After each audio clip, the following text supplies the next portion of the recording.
Hey guys, welcome to SR&RTV. Today I want to show you a miter saw video, just kind of really train you about the nuts and bolts of a miter saw and the different versatility that it has, and that some of the ways you'll be using it on a job site. So first of all, this is what they call a compound miter saw, it's spring loaded, so you can bring it down and put your material down here. I want to make sure you know what parts they are. So this is your miter. So from here to here is your miter. Back here, there's a set of numbers back here. That is your bevel back here. So when people say your bevel, that means you're turning this left or right. In this regard, I'll show you kind of what I'm talking about. So that's your bevel right there, your left or right. And then your miter, tighten that back down. Your miter is down here, left to right. So that's your miter. This is your bevel. So the bevel, remember, is top to bottom. The bottom is your miter saw. So a couple cool things about this one. This is just the DeWalt. This is kind of a fancier brand. We've used different kinds of brands for years. Just a second. So we used different brands for years. I mean, just because what guys can afford. Ryobi makes a good one. Chicago makes a good one. But the best ones that we've seen are the Rigid and the DeWalt ones. So just kind of throwing that together. Of course, Bosch too. I mean, but those are way up in a different price range. So it has really good backstops on it. So you can put these are called fences. So you can put these fences back here, and you can use your material in a couple different ways. You can, just to kind of show you, you can use, like this is a piece of crown material. You can cut crown molding on this one this way, or you can cut it this way, where you flush the crown material like that, and you can cut it on your bevel, whichever way you want to do it. I prefer to cut flat, crown flat, because it just makes a gluable joint. And the numbers to use on that is, if you'll look right here, Noah. So a good thing to do is you need your miter saw stuck at a 31.6, right or left, and then you need your bevel stuck at a 33.9, which is back here on this measurement. So that's to cut your crown molding.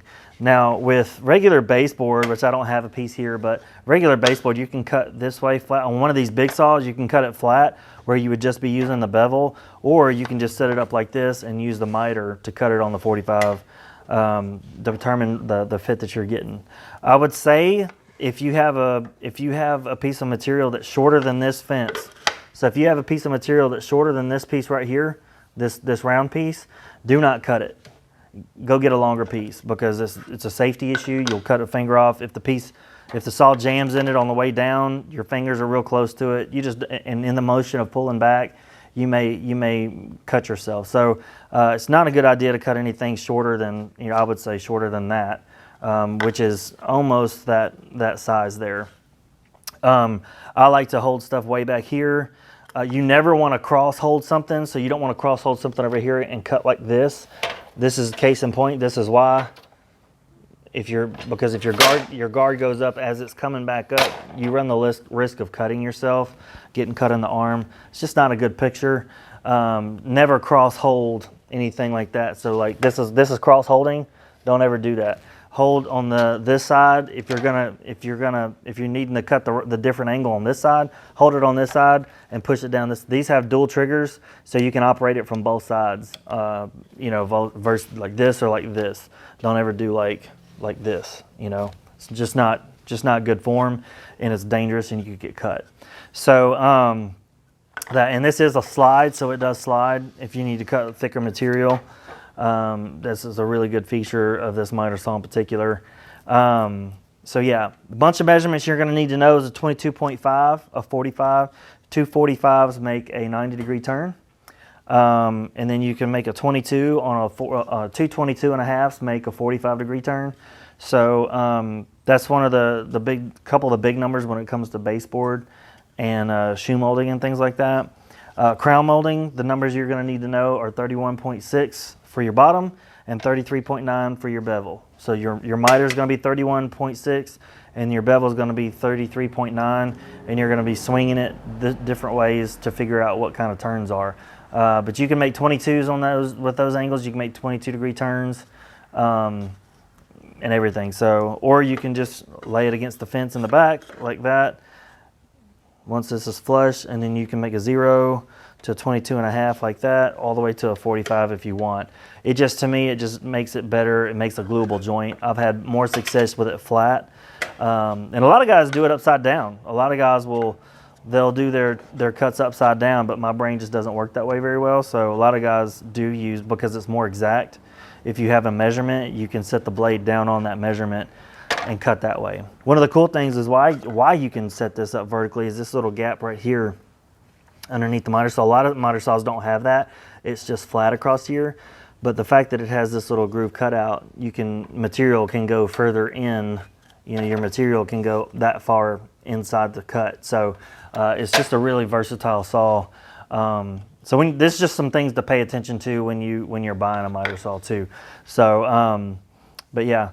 So that's basically all you need to know about a miter saw. I mean, you know, guys, if you have questions, ask. But, you know, this is kind of one of the things these are one of the tools that we use on a daily basis. And it's just really good for you to know how to operate them and how to use them to your advantage. Again, it's just all about adding value to the person you're working for, whether it be a homeowner or a general contractor, whoever it is. The jobs that you're doing, you add more value when you know what you're doing, know everything about this. So remember, every master starts as a disaster. So I started as a disaster on this. When I first started doing construction, I was cutting 45-degree angles with a circular saw. You just can't get accurate cuts like that. You just can't do it. So I definitely think that you know, everybody needs to know that, and it takes a lot of persistence and a lot of time to be confident on these tools. So don't beat yourself up if you can't figure something out immediately. It takes time. Know that it takes time and a lot of practice.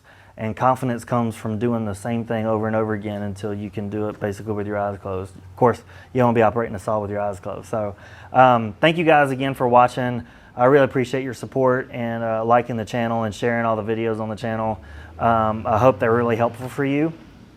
And I hope they help you and your family to succeed. So have a great day. Thanks for watching. Like, share, and subscribe.